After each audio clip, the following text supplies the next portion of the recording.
going to turn it over to Alexis and Stephen to introduce themselves a little further. And while they get started too, please in the chat box, would you mind entering your name, your organization, and then one measure of your health or healthcare that matters to you, not to other people, but what matters to you. So with that, I'll turn it over. Yeah, and that can be you or someone you care for. For me, I think about things like the nights of uninterrupted sleep from back pain. That would be indicating I'm making good progress on my chronic back problems. So we'd love to hear what creative ideas some folks may have. You can say a very good patient experience score if you like, but I invite more creative solutions while it goes down outside my window. I'm so sorry.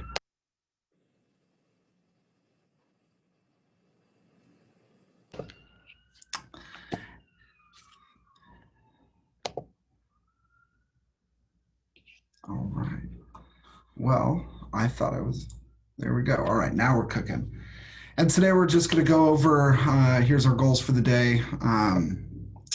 Alexis and I are going to talk about the priorities that we uncovered at a recent event in January, feels recent at least, and how those might still hold true in facing the challenges of today. I will, of course, we'll be referencing the PFA Summit. Was an event held in January at the National Quality Forum. I see a handful of folks that may have participated in that meeting, and I think we successfully snuck that one in before everybody started canceling flights and travel plans across the country. So we were lucky in a lot of ways, more ways than one, but interestingly enough to me, I think a lot of the lessons from that meeting still hold true today, as we're seeing with patient engagement activities and all these other sessions. It's amazing that they still hold value and impact in today's even more challenged world. So you're stuck with just Alexis and I. Unfortunately, we had one presenter drop off due to illness and another with a last minute conflict. Of course, these things happen. So if you were just super excited to hear from Desiree and Teresa specifically, I'm sorry to let you down, but you're just stuck with us too. I'm Stephen Hoy. I'm the Chief Operating Officer at PFCC Partners. Wear a lot of hats, but come to this work as the oldest of three brothers with mitochondrial disease, and have had the three of us have had 36 surgeries in 16 different health systems across the country. And that experience brings me to, that experience brings me to the role, and I'm going to let Alexis introduce herself. Thanks, Stephen. Yeah, so I'm a senior project manager with Discern Health, and I'm recognizing a lot of names in the chat, but for those of you who aren't familiar, Discern is a research and strategic advisory organization based out of Baltimore. And we've recently teamed up with W2O, which is a healthcare analytics and communications company. And Discern's priority is really on defining, measuring, and improving value in healthcare. So really looking forward to getting the conversation started.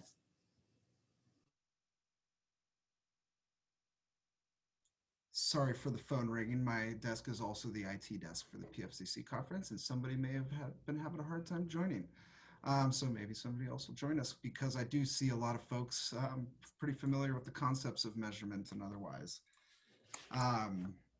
and likely familiar with the PFA network, but the main source, I guess, for our community patient or family advisors at the PFA Summit.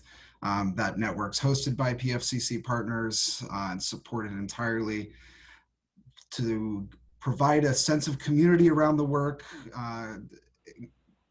inform and improve skills of its members, and match them with engagement opportunities that are seeking patient, family, or community input. All of the PFA network, all of the PFA Summit participants were a member of the network.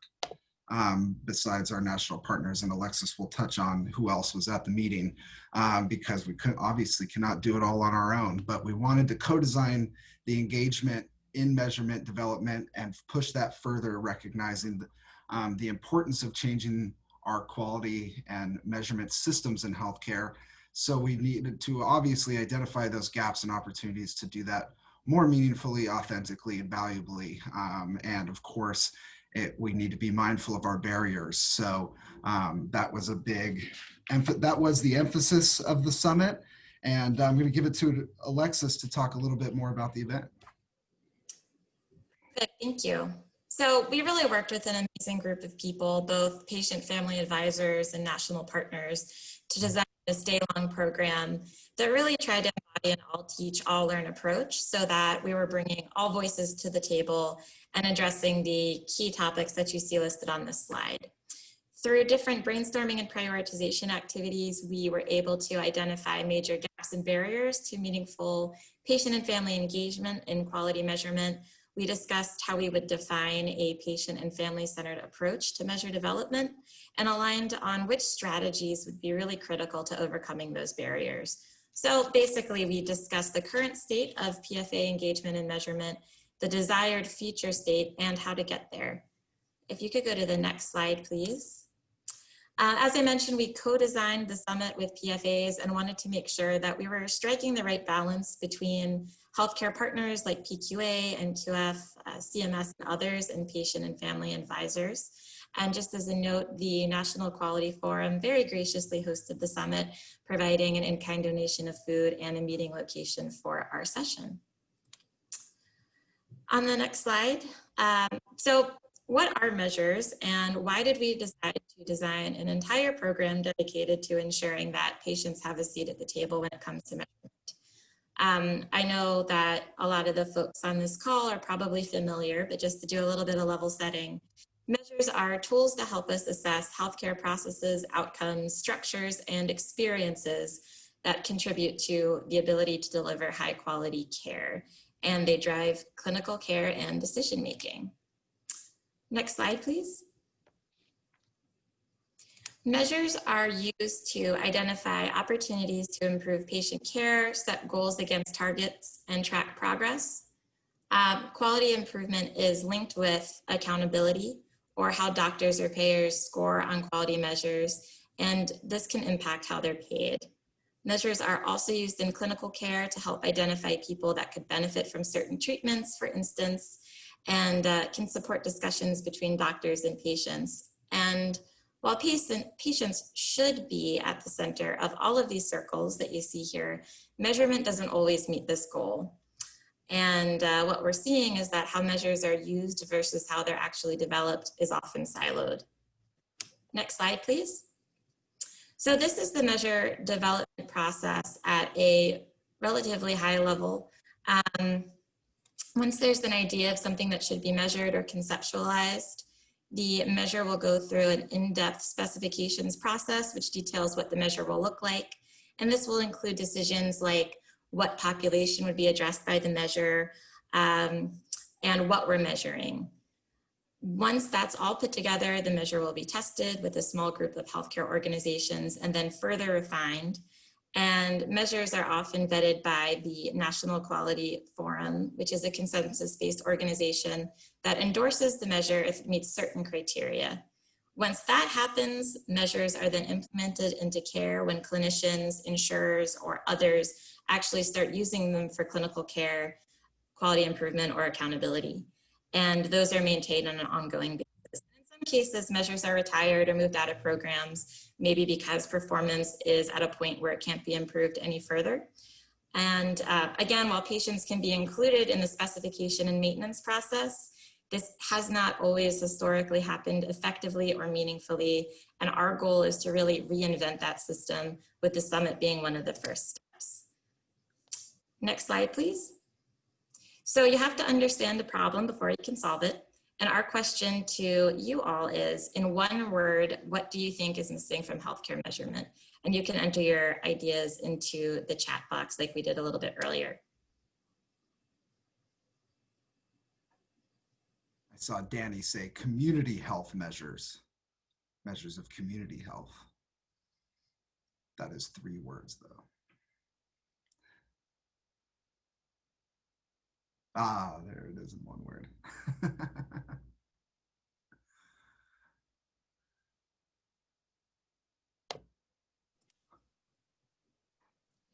So this is what we asked Summit participants. We asked the same question, and we started thinking about what some of these current gaps might be. You can see the answers that folks provided back in January here: equity, diversity, transparency, compassion, communication, purpose, the use of co or partnership. Those are the things that kind of bubble to the top. And I'm looking here in the chat. Inclusion, we see that came up earlier. Communication, that came up a couple of times too.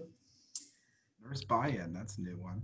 Clinician input and having that be informing measurement. Oh, I didn't see that one. That is great. Awesome. So with all of our new responses, we can actually build our word cloud and make that a little bit bigger.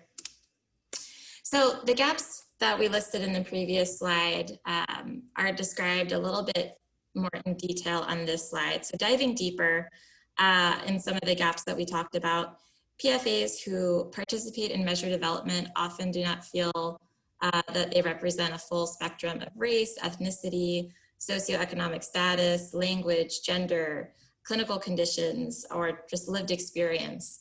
And PFAs may not be able to participate fully due to financial and time constraints. Measure developers may not always see the value of engaging patients and families in a meaningful way. And even if they do, measurement development stakeholders might not use the same terminology or have the same understanding of healthcare processes and treatment experiences.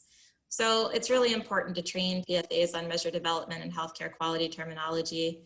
And measure developers, on the other hand, should be trained on how to better communicate with patients and families. So adhering to prescribed measurement development activities that we walked through a little bit ago can really create barriers to active patient and family participation. And because ultimately in a patient-centered model of measure development, the measure of success should be the creation or maintenance of a measure that's effective and highly valuable for patients and families.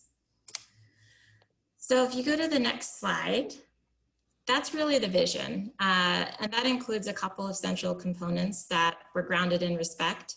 That includes inclusivity, bringing diversity among PFAs across their lived experiences to the table. And I would expand on this to include equity as well. Support for PFAs in the form of equitable compensation, flexibility in timing, and options for participation and access to trainings for PFAs.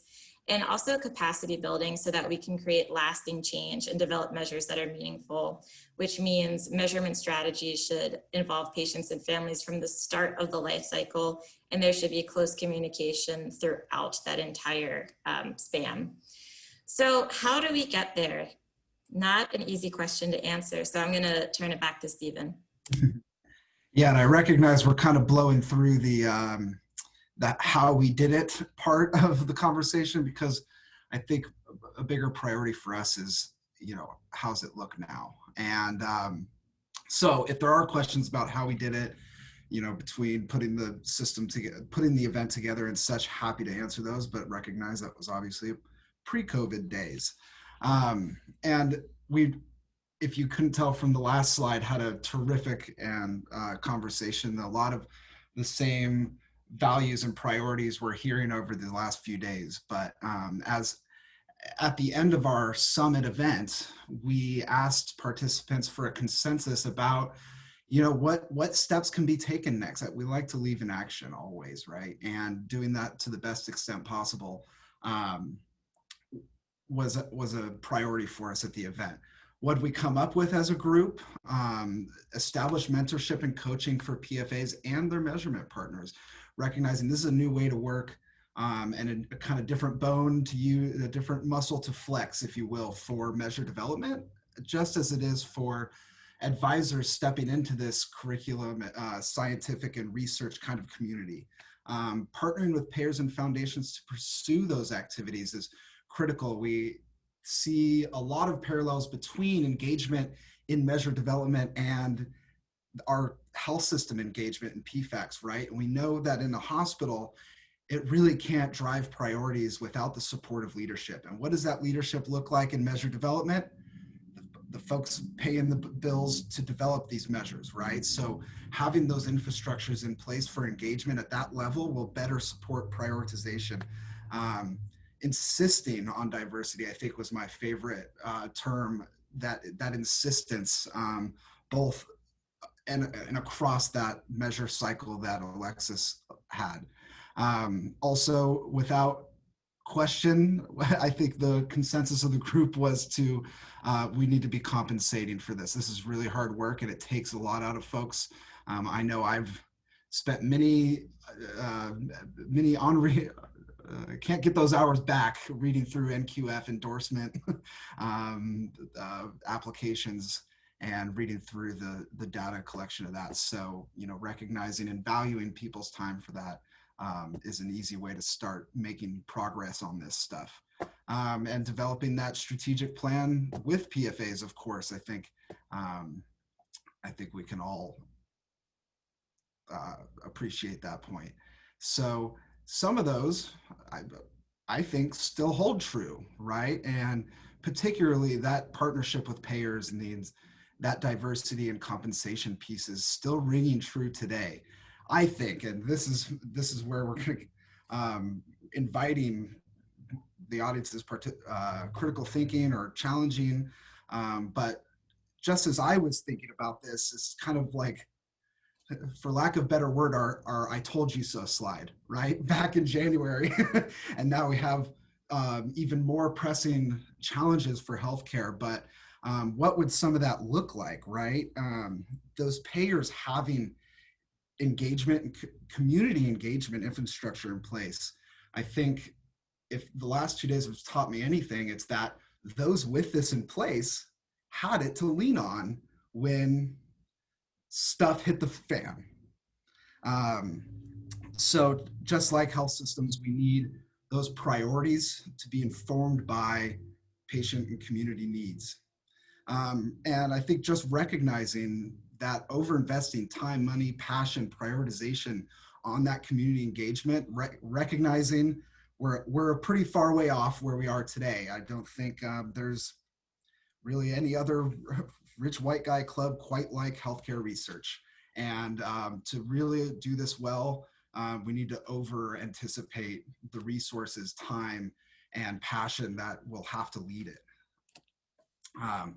Connect with and support the needs of communities, right? We need to be, I don't think that, I don't think we can go into communities with our agenda of creating new and better measures without first connecting with and supporting communities, right? When I think about our next generation of healthcare, it's not that our hospitals are going to be food banks, right? It's that we're going to be mobilizing the knowledge and resources of healthcare through communities. So co-develop those programs, measurement efforts, and priorities. When we do that, when we support communities, those metrics of success will come. Like I think we can almost promise that part. And when we get to the challenge of creating health equity, I don't think insist even gets to it anymore, but what role does data and measurement have? Obviously, nothing quite highlights disparities in both health and care than aggregate data, right? We're seeing 3 times the Black infant mortality and things like that. So we should be, those should be driving our improvement efforts. But I used to wonder, do we create measures to cause change, or should we create change and innovation and measures from that? And it was this chicken and egg argument that I think I finally landed on in the last few months to say it actually needs to be tied to improvements, right? Otherwise, we end up with this teaching to the test approach. Obviously, we started measuring patient experience, and that caused a dramatic change in our system to be responsive to that. I like to say, we got coffee in the waiting rooms because we started measuring patient experience, right? But we still saw some health systems hyper-focused on domains of a HCAP survey rather than the goal of a true and honest, great effort to improve patient experience. Other things I've learned in the last few months is the really important role of faith-based community organizations as effective partners for this role. Folks from faith-based organizations, I think they have a unique ability to connect with people, to share stories, and to and have a good bead on the needs, preferences, and priorities of the communities in their community. Anticipate mistrust. I was almost scared to put this one in. It's like teaching somebody to surf, but then also teaching them about how to survive a shark attack. At the same time, we should be focusing on learning how to surf. And but we need to be ready. And we got that question a few times yesterday. What do I do when my leaders are almost halted because of this lack of trust? And I think at this point, our actions, and by actions I mean driving change, making change happen, speak a lot louder than any words can at this point. And connecting our engagement of communities to actionable change will start to establish trust. And I think my biggest message on the mistrust point is we do need to move from imagining why we as a health system are part of the problem and move into imagining what it would look like to be part of the solution.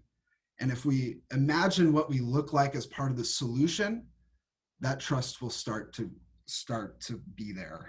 It's obviously rampant right now, but if we're truly and honestly doing this well, I think we can get there, and it should not stop anyone from moving forward, but you should be ready for your answer, right? And you should be ready. By ready, I mean move move the needle, listen and react to what we hear from community members' preferences, priorities, and needs. Co-develop across the life cycle. I think that's a dead horse we've been beating for a while. So to the point of compensation, right? Valuing lived experience equally to the rest of experiences at that, say we still have this table of research and measurement. Valuing lived experience equally creates opportunity for folks, elevating community members to create their own solutions.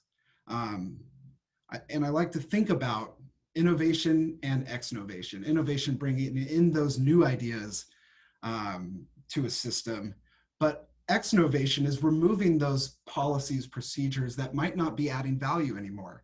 And to say it honestly, compensation for patient and family involvement in any of this is a policy that needs to be ex-novated.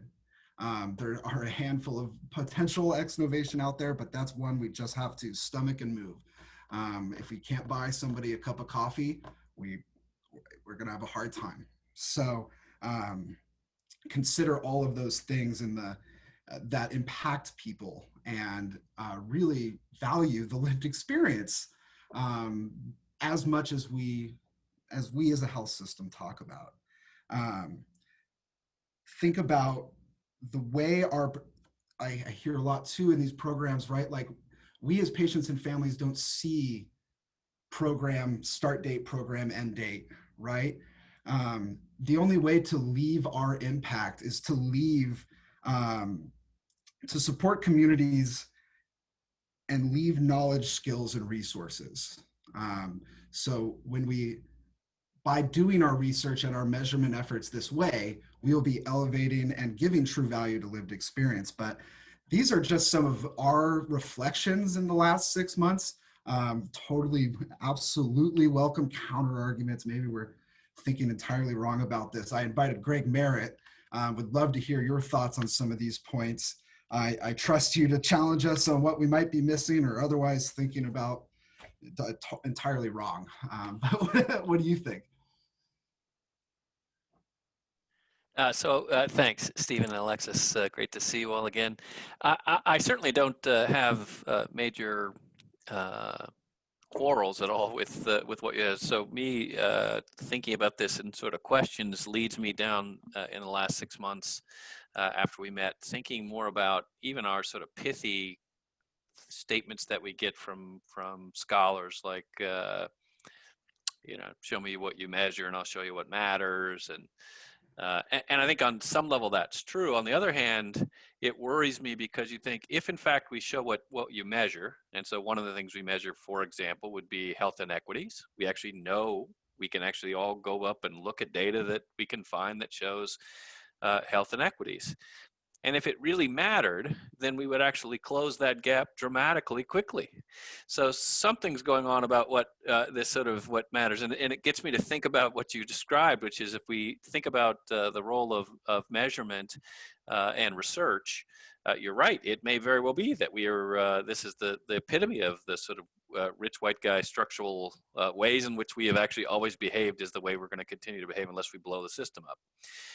And so for me, as I think about what we've come to in the end, I think these are still the right kinds of things. I think the idea of, I often hear the argument around compensation, and yet we can't get at this notion of talking about how much something is valued unless in fact so I use another pithy thing.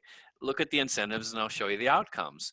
And if the incentives are not set up in such a way that allows people who are underrepresented to be at the table, and for those who actually always have an opportunity to not sort of step aside, then we are going to get ourselves caught in the same structure that continues to produce the same results.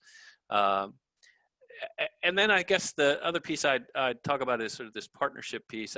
I do think that figuring out ways in which you can begin to change it at its core. So what should we be doing at the education level? In other words, when someone's being trained as a measurement expert, and whether that training happens after any kind of schooling, and so you become the person who's the measurement expert at the hospital or health system, to what degree are we doing the kinds of things that you've just described, meaning having patient mentors, thinking about the role that social identity and diversity must play, thinking about the idea that you can't conceptualize what should be measured if in fact you don't have in the room the very people who are going to have the most at stake, which is the patients and families.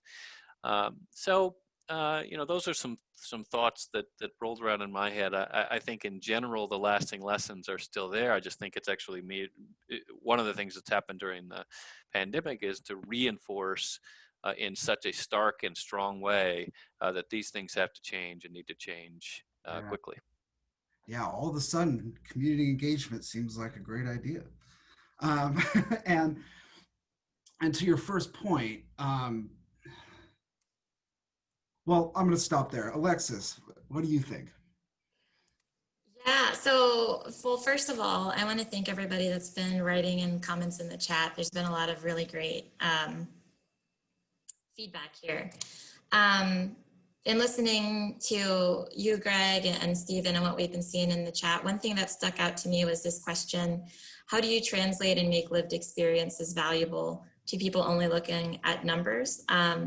And Greg, you mentioned the importance of changing incentives.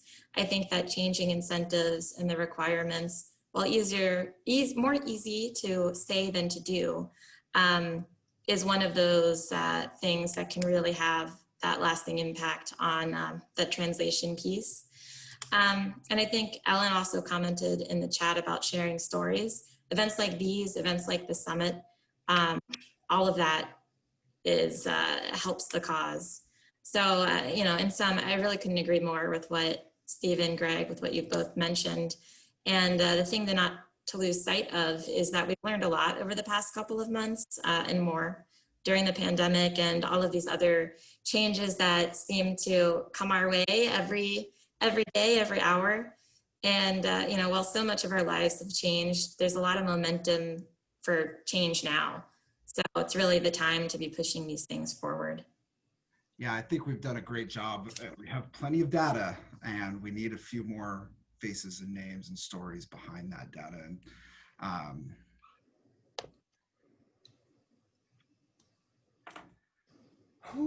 yeah, It's quite something. On the data point, a message I have for the whole health system is really there isn't much patient-centered about claims data, right? But at the same time, we need to be intentional and authentic about what information we need from patients and families, right?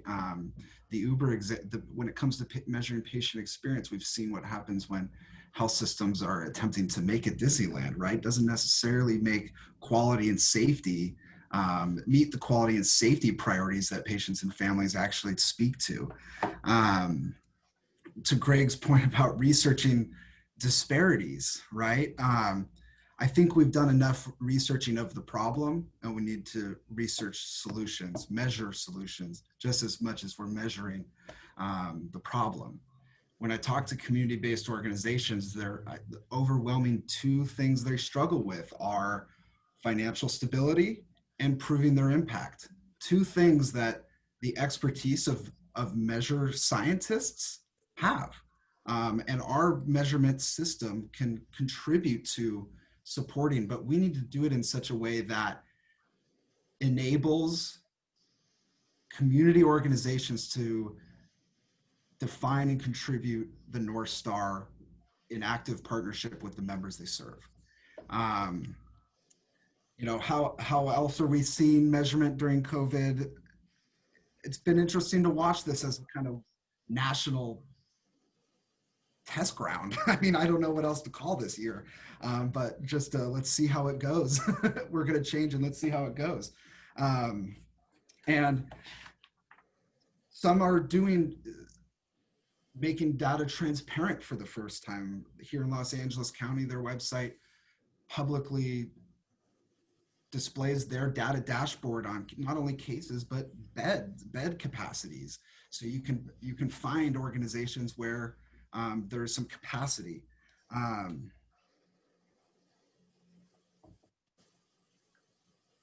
We've talked a lot about these questions, and I think what's next and what we really need to focus on is whatever program, measure, or people we're trying to support with these metrics will need to be tied to improvement as experienced by people. But maybe others have reflections on today's environment and landscape of measurement. Alexis, why don't we go back to you first? What do you think about these questions? Audience, you can chat them in, but you'll be invited to speak up here in a moment too. Yeah, I have a couple of comments here, especially considering, you know, the new COVID environment and what that really means for measurement and what we're seeing. Measure development is often a lengthy process, and with how rapidly COVID is evolving, I think you started to allude to this, Stephen. What we're measuring is also quickly evolving, and we're using this information to inform our response. So getting this right is really critical, and one way to ensure that we get it right is to act on some of the things that we've been discussing when it comes to meaningful engagement and measurement. That being said, we're responding to COVID, which is a novel situation. So we really need to strike the right balance here of doing something rapidly and doing it thoroughly and doing it right. So what does that really mean? We're seeing the acceleration of data creation, transmission around measures like intensive care utilization or COVID-19 cases, deaths, hospital-acquired COVID-19 infections. And we're also seeing a potentially incomplete picture of quality for those more traditional healthcare measures. So for instance, earlier this year, we saw a major decrease in preventive services due to social distancing and stay-at-home orders. And those measures of preventive care quality, like cancer screenings or care visits, are going to look a lot different than what we've previously seen. Also, some of the programs that hold providers and health plans accountable have also delayed or changed the requirements for data submission during COVID-19. So our existing measurement landscape might not be calculated as quickly, or results might not be as reliable. So that accountability piece might not be there. So, in sum, we're seeing priorities shifting, and I think we're going to continue to see more of that. And I just really hope that we can push the patient and community centeredness focus forward. I like the comment about exnovating old policies. That was a new word for me when we were pulling together this presentation. So where I see things headed next is around innovation to replace those exnovated old policies. A patient-reported measure doesn't automatically mean that it's meaningful to patients. So taking a look at new data sources, new ways to do things, like maybe drawing from social media in ways that don't traditionally interact with the healthcare system, could be a way to get at some of these priorities. But I'll stop talking there. I'd love to hear what folks on the line have to say, comments.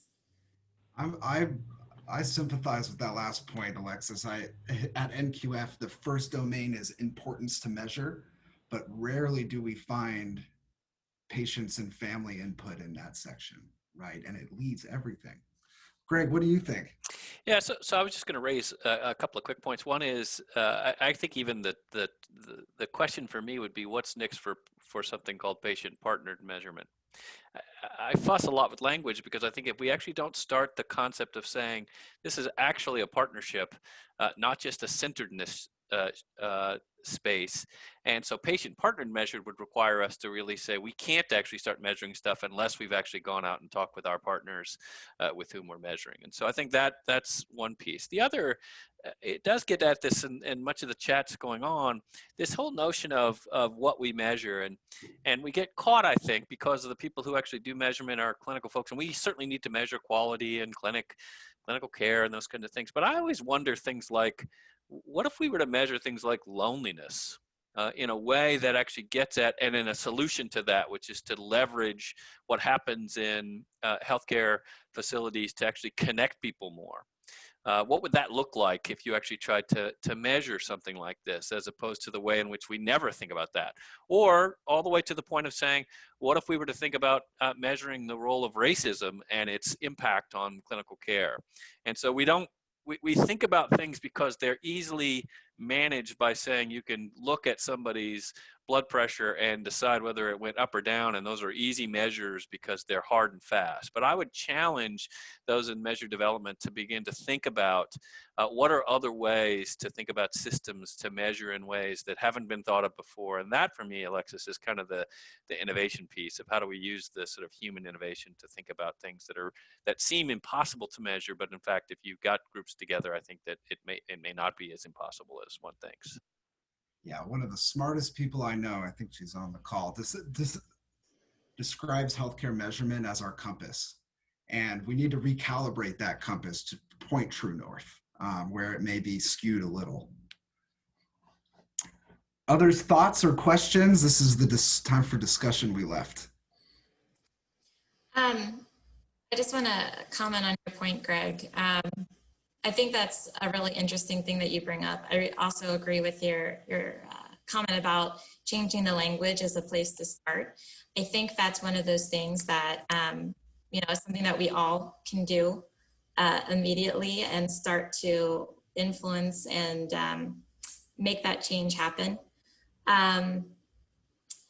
We're seeing some really great activity in the chat here. I saw a bit about PCORI and the role Yeah. they played. I would call PCORI a shining star in the galaxy of measure development. To me, they said, let's hyper focus on improving outcomes as experienced by people and measure what improves those outcomes, whatever it may be. And they're a North Star for not only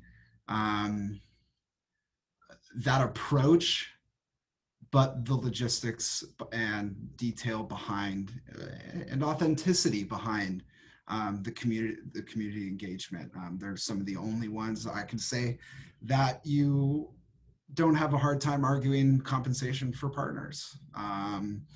They have, I think there's a lot to be done with sharing how PCORI approaches research, how organizations like the Robert Wood Johnson Foundation are approaching diversity, equity, inclusion work.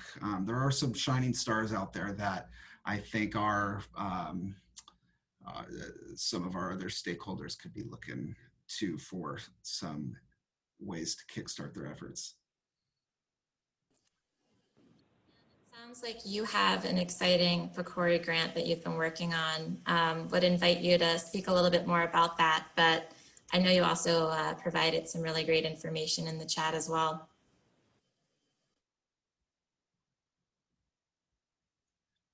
In the meantime, we could totally stew on Ellen's question. Jan, if you would like, you can just click the mute unmute button and unmute your line, and because I know there are a lot of folks that are interested in hearing about how you use the grant. Well, about 6 or 8 months ago, Dr. Sarah Woolsey on the COMAGIN staff wrote a grant proposal to PCORI for our PFAC to partner with the University of Utah in developing a manual that could be used when researchers want to partner with PFACs. So we're kind of we've only had 2 meetings. We're having our 3rd this week, but we're going through basically and through an old manual that was developed many years ago for researchers when just approaching people, and we're trying to do it now. So it's more the people approaching the researchers. So going through all the different steps that need to be taken and the things that need to be considered. So it's a fairly long process. And again, we're just beginning. But it's been great so far. And we are being compensated through the PCORI grant. When the grant was written, it was specifically to compensate. We thought at the time it would be travel, from people around our state to come to Salt Lake City.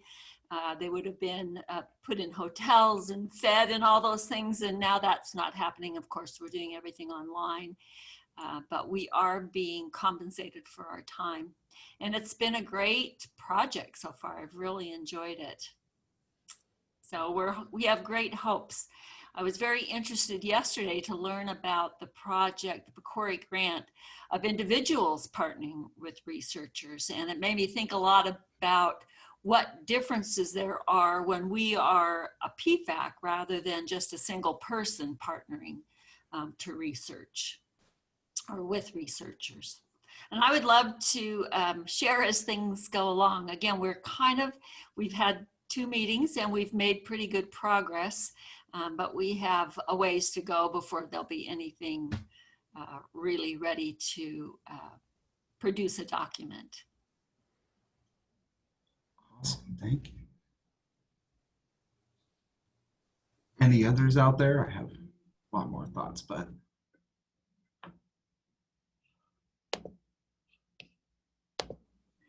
I just wanted to say too that we have been trying to look at some of the issues you brought up, and I'm going to go back and copy some of your slides because to make sure that we're covering some of the issues that you brought up about diversity and all. So I appreciate this forum. Yeah, that to my chicken and egg point, we had a pilot project attempting to utilize principles of patient-centered measurement that redid the dialysis care planning in a very patient-centric way. Their metrics, I don't think, their metrics and how we rated progress on that care plan would never have come out of, I don't think, the traditional way of developing dialysis quality care measures. And to Ellen's point in the question, Ellen's point in the chat here, who are these measures meant to benefit? Who are actually benefiting right now? When I think about the measures, how measurement helps me, it's that tracking. How am I doing, right? I had 10 nights of uninterrupted sleep last month, but 15 this month. Something must have changed, right? And if we're truly trying to get to a system in which I say is standardized to provide individualized care. Our system in which, the way in which we analyze and demonstrate quality care will have to be more complex, right? If each individual is on their own journey, our system of healthcare measurement and measuring was that good or was that good care is at its core going to have to be more complex on our system.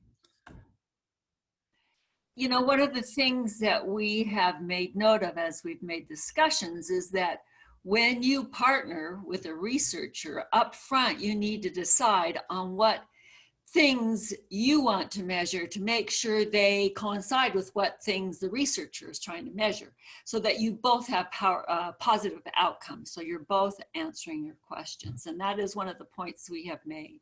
Mm-hmm.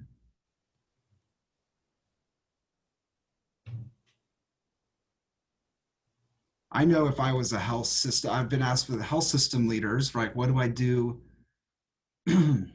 How do I respond to this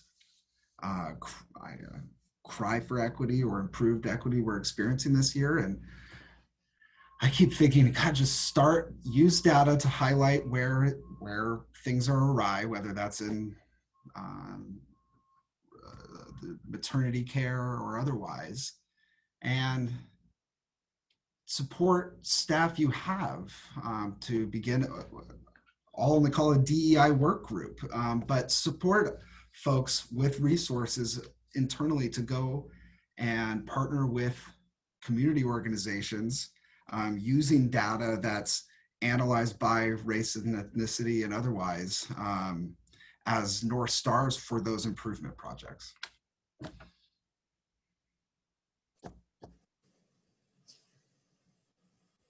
A couple of Stevie, go ahead. Were you about to say something? Yeah, sure. Since we're quiet, I forgot it. So go ahead, Alexis. Whoops. No, I just wanted to note some of the conversation happening in the chat right now around balancing or figuring out the trap of measuring for the sake of data without a clear purpose or utility. I think Joe was the one to bring this up, versus making sure that we're measuring the right things, and kind of what role does measurement really play in making sure that people are getting the care that they need and the best care possible. So I just wanted to highlight a couple of the interesting comments there. I made a note that there's the old saying that we included on our slides a little bit earlier about what gets measured gets managed, but maybe it's time that we kind of change that mantra to what matters gets measured. So I think, Greg, you shared an interesting resource to check out. Any comments on that, thoughts on that question? Yeah, I just think it is. So again, being new in this field, it's not where I grew up. I wasn't trying to learn about this, and I show up at a PFAC meeting and people are throwing a bunch of measures out there, and it just forced me at least to say, let's think about what we aren't measuring and what we are measuring and why. And I think if more people, particularly patients and families, and everybody really, just ask why. And there should be an answer to that, a compelling answer to that says, we measure this because. And we should challenge it when the answer is simply because somebody says we have to. And not forcing ourselves to say, well, let's go look at the somebody. And why are they asking you to do that? Because we get caught so often in cultures where our only goal is to do something because we've always done it, as opposed to stopping ourselves to say, let's reflect on this a bit and ask ourselves, why are we doing this? And have we talked to the partners where this really matters? And if we don't find an answer to a good answer to why, we should be challenging like crazy. Yeah, and when when I try to describe why healthcare measurement is important to shift to my friends at the bar, which we don't go to anymore. It's that we've shifted from fee for service, right? We're no longer paying one person in the door, one person out the door, but we need to figure out what is good care. Now we're all spinning our heads about what's good care. And we have a unique opportunity that those wondering that question are looking at community, patient, and family partners to help them answer.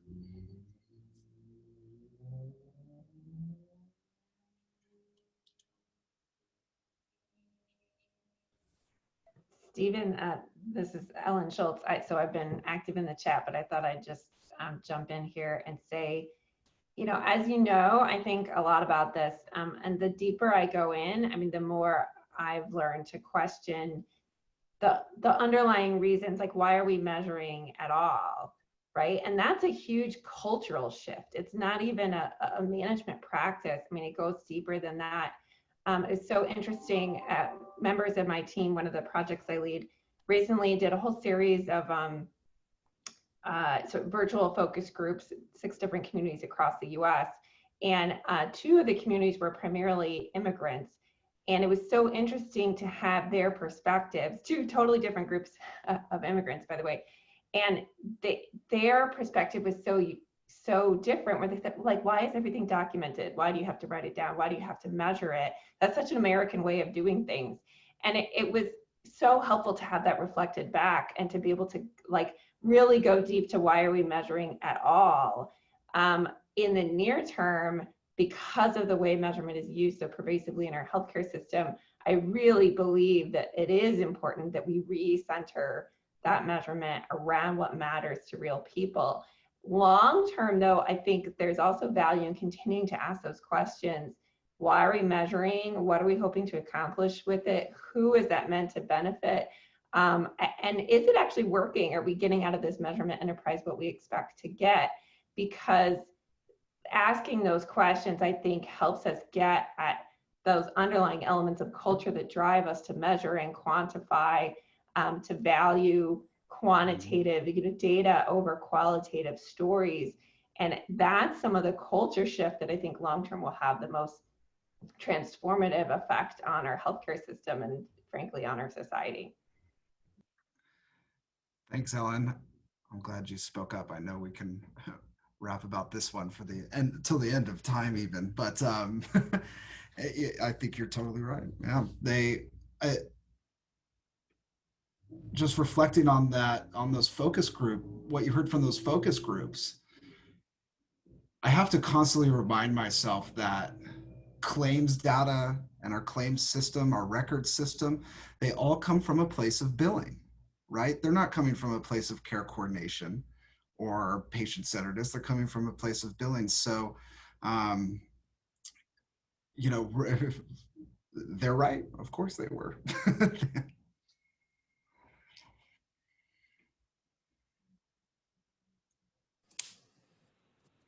So it looks like we have a couple of minutes left. I want to just take a second to see if there's anyone on the phone that has a comment that they want to make sure gets out there before we wrap things up, or if there's any remaining questions here. Any reactions to what we talked about? And as a reminder, you can just click that little telephone icon and unmute your line if you'd like to speak up. I think all of the questions in the chat have been answered, but there might be others. See a lot about the culture shift, and if we can, Ellen and I talk about this one too, think about pairing data and stories for change. It's almost an argument you can't, no one can argue against. Yeah, I agree. And when you look at the change initiatives or culture change, especially in healthcare, that's been really effective, storytelling is inevitably a major component of that. But as I think I've been saying this throughout the day, easier said than done. Storytelling is a skill And, I just, in working with PFCC partners, I know that we have a lot of great people, just even in this meeting, that are very adept at being able to do that. So putting that out there too. And as we wrap up today, would please everybody on here chat in one insight lesson you've had from the session today. I know you've been asked that many times, but we're accumulating those into resources following our an attempt at a virtual skills exchange. So one insight or lesson from this session. And thank you guys. And as you're typing those in, the greatest takeaway or insight from this session, also know that I just put the links in for our next breakout sessions that will start at 11 or 15 minutes after the hour, depending on what time zone you're in. And there's some great ones coming in here, what measurement is and what it's not, how to more work to connect storytelling with data, the insight from Naomi that people don't care how much you know until they know how much you care. Absolutely. These are great ones. Please keep bringing these in. I know that we are at the top of the hour. The slides and recording and the chat and everything is going to be sent out after the session. Also, the slide deck does have Alexis and Stephen's contact information, which feel free to reach out there. But thank you so much for joining us for this session today. This was just a wonderful conversation, and I know I'm leaving with a greater urgency for wanting to focus more on measures that truly matter. So thank you, everyone. Take good care and be well, everybody. Thanks so much.